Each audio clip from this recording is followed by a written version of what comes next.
آج آپ کے سامنے حضرت ذوالقرنین اور یاجوج و ماجوج کا واقعہ بیان کرنے جا رہا ہوں۔ انتہائی توجہ سے اس واقعے کو سنیے گا۔ ناظرین کرام، حضرت ذوالقرنین کا نام سکندر ہے اور یہ حضرت خضر علیہ السلام کے خالہ زاد بھائی ہیں۔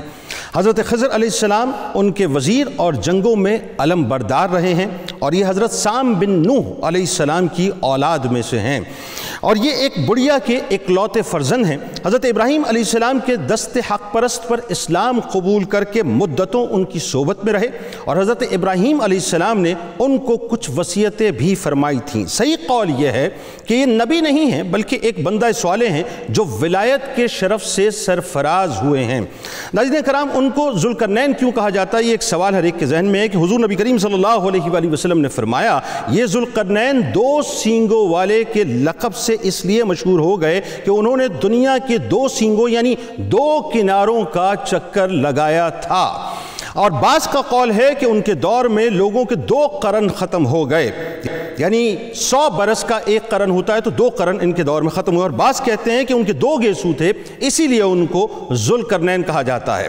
یہ بھی ایک قول ہے ناظرین کہ ان کے تاج پر دو سینگ بنے ہوئے تھے، اور بعض تو اس کے قائل ہیں کہ خود ان کے سر پر دو طرف ابھار تھا جو سینگ کی صورت میں نظر آتا تھا، اور بعضوں نے یہ بھی وجہ بتائی ہے چونکہ ان کے والدین شریف زابدے تھے اس لیے لوگ انہیں ذوالقرنین کہنے لگے۔ اللہ تبارک و تعالیٰ نے ان کو تمام روئے زمین کی بادشاہی عطا کی تھی۔ کہا جاتا ہے کہ دنیا کے کل 4 بادشاہ گزرے ہیں جن کو پوری زمین کی بادشاہی عطا ہوئی، ان میں 2 مومن تھے اور 2 کافر۔ جو مومن تھے ناظرین ان میں حضرت سلیمان علیہ السلام اور حضرت ذوالقرنین ہیں، اور کافروں میں ایک بخت نصر اور دوسرا نمرود ہے، اور تمام روئے زمین کے 5ویں بادشاہ اس امت میں انشاءاللہ آئیں گے جن کا اسم گرامی حضرت امام مہدی علیہ السلام ہے، جن کا سب کو ناظرین انتظار ہے۔ بات یہ ہے ناظرین، آئیے اب ذرا آپ کو بتاتے ہیں کہ حضرت ذوالقرنین کے اسفار کیا ہیں۔ قرآن مجید میں حضرت ذوالقرنین کے 3 اسفار کا حال بیان کیا گیا ہے جو کہ سورہ کہف میں موجود ہے۔ ہم قرآن مجید ہی سے ان تینوں اسفار کا حال آپ کے سامنے پیش کرتے ہیں جن کی رودات بہت عجیب و غریب بھی ہے اور انتہائی عبرت انگیز بھی ہے۔ حضرت ذوالقرنین کا پہلا سفر ذرا توجہ سے سنیے۔ حضرت ذوالقرنین نے پرانی کتابوں میں پڑھا تھا کہ سالم بن نوح علیہ السلام کی اولاد میں سے ایک شخص آب حیات کے چشمے میں سے پانی پی لے گا تو اسے موت نہ آئے گی، اس لیے حضرت ذوالقرنین نے مغرب کا سفر کیا۔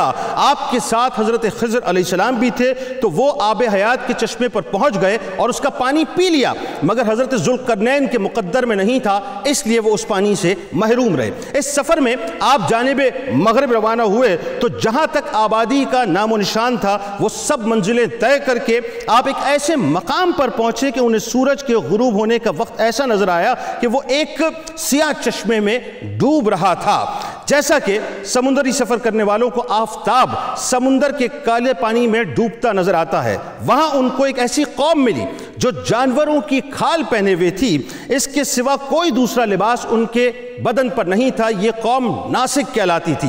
حضرت ذوالقرنین نے دیکھا کہ ان کے لشکر کثیر ہے اور یہ لوگ بہت ہی طاقتور اور جنگجو ہیں، تو حضرت ذوالقرنین نے ان لوگوں کے گرد اپنی فوج کا گھیراؤ ڈال دیا، ان لوگوں کو بے بس کر دیا، چنانچہ کچھ لوگ تو مشرف با ایمان ہو گئے اور کچھ آپ کی فوج کے ہاتھوں مارے گئے۔ اب حضرت ذوالقرنین کا دوسرا سفر ہے وہ ذرا سنیے۔ اس کے بعد ناظرین آپ نے مشرق کا سفر کیا، یہاں تک کہ جب سورج طلوع ہونے کی جگہ پہنچے تو یہ دیکھا کہ وہاں ایک ایسی قوم ہے جن کے پاس کوئی عمارت اور مکانات نہیں ہیں۔ ان لوگوں کا یہ حال تھا کہ سورج طلوع ہونے کے وقت یہ لوگ زمین کی غاروں میں چھپ جایا کرتے تھے اور سورج ڈھل جانے کے بعد غاروں سے نکل کر اپنی روزی کی تلاش میں نکل جایا کرتے تھے۔ یہ لوگ منسک کہلاتے تھے۔ حضرت ذوالقرنین نے ان لوگوں کے مقابلے میں بھی لشکر کشی کی، اور جو لوگ ایمان لائے ان کے ساتھ بہترین سلوک کیا، اور جو اپنے کفر پر اڑے رہے ان کو تہہ تیہ کر دیا۔ پھر حضرت ذوالقرنین کا تیسرا سفر ہے، اب وہ سنیے کیا ہے۔ آپ نے شمال کی جانب سفر کیا، یہاں تک کہ سیدین یعنی 2 پہاڑوں کے درمیان میں پہنچے تو وہاں کی آبادی والے عجیب و غریب زبان بولتے تھے۔ ان لوگوں کے ساتھ اشاروں سے بمشکل بات چیت کی جا سکتی تھی۔ ان لوگوں نے حضرت ذوالقرنین سے یاجوج و ماجوج کے مظالم کی شکایت کی اور آپ کی مدد کے طالب ہوئے۔ اب سوال یہ پیدا ہوتا ہے ناظرین کہ یاجوج و ماجوج کون ہیں؟ تو اب اس کا جواب ذرا سنیے کہ یہ یافس بن نوح علیہ السلام کی اولاد میں سے ہیں اور ایک فسادی گروہ ہے، اور ان لوگوں کی تعداد بہت ہی زیادہ ہے۔ یہ لوگ بلا کے جنگجو، خونخوار اور بالکل ہی وحشی اور جنگلی قسم کے لوگ ہیں، یعنی بالکل جانوروں کی طرح رہا کرتے ہیں۔ موسم ربیع میں یہ لوگ اپنے غاروں میں سے نکل کر تمام کھیتیاں اور سبزیاں کھا جاتے تھے اور خشک چیزوں کو لاد کر لے جایا کرتے تھے۔ آدمیوں اور جنگلی جانوروں، یہاں تک کہ سانپ، بچھو، گرگٹ اور ہر چھوٹے بڑے جانور کو کھا لیا کرتے تھے۔ یہ جملہ سننے کے بعد ناظرین آپ کے ذہن میں فوراً یہ خیال آ رہا ہوگا کہ آج جو یہ بیلٹ چائنا کی ہمارے ساتھ ہیں، یہاں کے رہنے والے تو یہ نہیں، لیکن ایک قیاس کیا جاتا ہے، لیکن وہ قیاس میرا خیال ہے کسی حد تک درست نہیں ہے۔ اب صد سکندری کی جو حقیقت ہے ناظرین، جو دیوار حضرت ذوالقرنین نے قائم کی تھی، وہ آپ کو میں بتاتا ہوں۔ حضرت ذوالقرنین سے لوگوں نے فریاد کی کہ آپ ہمیں یاجوج و ماجوج کے شر اور ان کی ایذا رسانیوں سے بچائیے، اور ان لوگوں نے اس کے عوض کچھ مال کی بھی ان کو پیشکش کی۔ تو حضرت ذوالقرنین نے فرمایا کہ مجھے تمہارے مال کی ضرورت نہیں، اللہ تبارک و تعالیٰ نے مجھے سب کچھ دیا ہے، بس تم لوگ جسمانی محنت میں میری مدد کرو۔ چنانچہ آپ نے دونوں پہاڑوں کے درمیان بنیاد کھدوائی۔ جب پانی نکل آیا تو اس پر پگھلائے ہوئے تانبے کے گھارے سے پتھر جمائے گئے، اور ہوا یہ ناظرین اس کے بعد کہ لوہے کے تختے نیچے اوپر چن کر ان کے درمیان لکڑی میں کوئلہ بھروا دیا گیا اور اس میں آگ جلوا دی گئی۔ اس طرح یہ دیوار پہاڑ کی بلندی تک مکمل طور پہ اونچی پہنچ گئی اور دونوں پہاڑوں کے درمیان کوئی جگہ نہ چھوڑی۔ پھر پگھلایا ہوا تانبا دیوار میں ڈالا اور اس طرح یہ دیوار مضبوط اور نہایت مستحکم ترین ہو گئی۔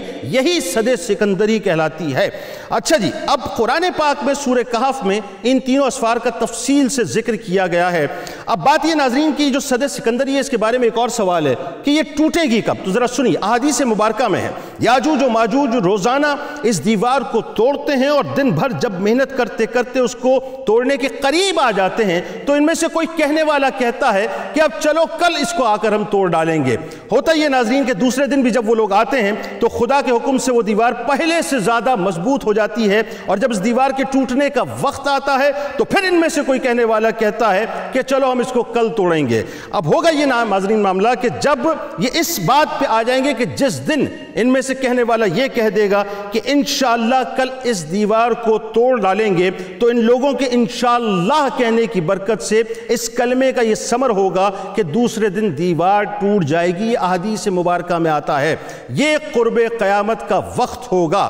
دیوار ٹوٹنے کے بعد یاجوج و ماجوج نکل پڑیں گے اور زمین میں ہر طرف فتنہ و فساد پھیلائیں گے، قتل و غارت گیری کریں گے، چشموں اور تالابوں کا پانی پی ڈالیں گے، زمین پر ہر جگہ پھیل جائیں گے۔ یعنی عالم یہ ہوگا ناظرین کہ پوری زمین ان سے بھر جائے گی۔ لیکن بڑی توجہ طلب بات ہے کہ مکے میں، مدینہ شریف میں اور بیت المقدس، ان تینوں شہروں میں وہ داخل نہیں ہو سکیں گے۔ پھر حضرت عیسیٰ علیہ السلام کی دعا سے ان لوگوں کی گردنوں میں کیڑے پیدا کیے جائیں گے اور یہ سب ہلاک ہو جائیں گے۔ قرآن مجید کی سورہ انبیاء کی آیت نمبر 96 سے آواز آتی ہے کہ یہاں تک کہ جب یاجوج اور ماجوج کھول دیے جائیں گے اور وہ ہر بلندی سے دوڑتے ہوئے اتر آئیں گے۔ ناظرین کرام، اب یہاں پر میں بات آپ کو ذرا سمجھانا چاہتا ہوں۔ اگر آپ گوگل پہ جا کے کیسپین سی لکھیں گے، کیسپین سی، یہ ایکچولی ایشیا کا اور یورپ کا ایک بارڈر ہے۔ یہ جو کیسپین سی ہے ناظرین، آپ یہ سمجھ لیجئے کہ باکو جو شہر ہے، باکو کے بالکل بارڈر کے اوپر، یعنی اگر میں یہ کہوں کہ باکو کی ایسٹ میں، ہاں بالکل ایسٹ میں پڑتا ہے، تو یہ اس وقت آپ کو میپ بھی نظر آ رہا ہوگا۔ یہ کیسپین سی کے پیچھے جو ایک بہت بڑا طویل پہاڑی علاقہ ہے، قیاس یہ کیا جاتا ہے کہ صد سکندری یہی ہے اور یاجوج ماجوج یہاں پر موجود ہیں۔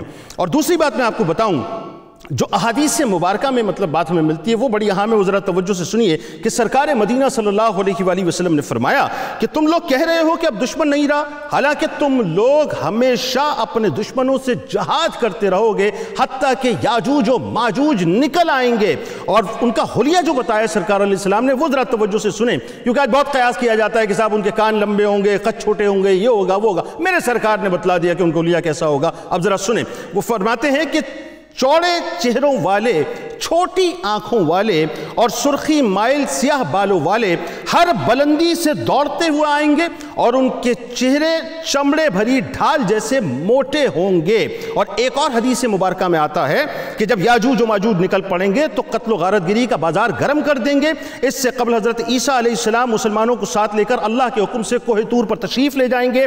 یاجوج و ماجوج تعداد میں اس قدر زیادہ ہوں گے کہ ان کے لشکر کا ایک حصہ بحیرہ طبریہ کا سارا پانی ختم کر دے گا۔ بحیرہ طبریہ کا ہے ناظرین، اسرائیل کے نارتھ میں آپ دیکھیے بحیرہ طبریہ ہے، اور اس سے پہلے ڈیڈ سی ہے۔ ڈیڈ سی وہ جگہ ہے جہاں قوم لوط علیہ السلام جو ہے غرق ہوئی تھی، تو اس سے اوپر بحیرہ طبریہ ہے۔ آخری بات میں آپ کو بتاتا چلوں کہ جب یہ نکل آئیں گے، عیسیٰ علیہ السلام دعا فرمائیں گے، وہ اپنے رفقا کے ساتھ کوہ طور پہ ہوں گے، ایک کیڑا اللہ تعالیٰ یاجوج ماجوج کی گردنوں میں جو ہے وہ پیدا کر دے گا، اس سے وہ ہلاک ہو جائیں گے۔ پوری دنیا، پوری زمین ان سے بھر جائے گی، قدم رکھنے کی جگہ نہیں ہوگی، تعفن اٹھے گا۔ اللہ تعالیٰ پرندوں کو بھیجے گا جن کی گردنوں کا عالم یہ ہوگا کہ وہ اونٹ جتنے ہوں گے وہ ان کو اٹھا کر اللہ کے حکم سے کسی جگہ پہ بھیج دیں گے۔ اس کے بعد بارش ہوگی، زمین سائے گی، یاجوج ماجوج کا معاملہ ختم ہو جائے گا۔ لیکن یہ نکلیں گے کب؟ جب دجال کو واصل جہنم حضرت عیسیٰ علیہ السلام فرما دیں گے۔